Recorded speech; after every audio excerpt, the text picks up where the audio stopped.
সামনের সব চ্যালেঞ্জ মোকাবেলা করে দেশে গণতন্ত্র প্রতিষ্ঠা এবং মুক্তবাজার অর্থনীতি প্রতিষ্ঠা করাই বিএনপির মূল লক্ষ্য বলে জানিয়েছেন বিএনপির মহাসচিব মির্জা ফখরুল ইসলাম আলমগীর। সকালে বিএনপির ৪৬তম প্রতিষ্ঠা বার্ষিক উপলক্ষে শহীদ জিয়াউর রহমানের মাজারে শ্রদ্ধা নিবেদন শেষে তিনি কথা বলেন। মির্জা ফখরুল আরও বলেন, বাংলাদেশকে একদলীয় শাসন ব্যবস্থা থেকে বহুদলীয় গণতন্ত্রে প্রবর্তন করছেন জিয়াউর রহমান।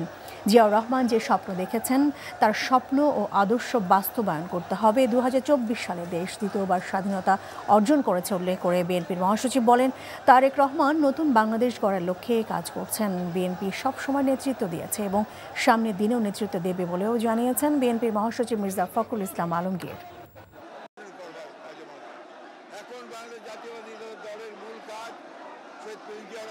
শহীদ জিয়াউর রহমান সাহেব যে স্বপ্ন দেখেছিলেন, যে আদর্শ তিনি প্রতিষ্ঠা করেছিলেন, সেই আদর্শকে বাস্তবায়িত করা, দেশনেত্রী বেগম খালেদা জিয়া যে গণতান্ত্রিক ব্যবস্থার সূচনা করেছিলেন তাকে প্রতিষ্ঠিত করে দেওয়া।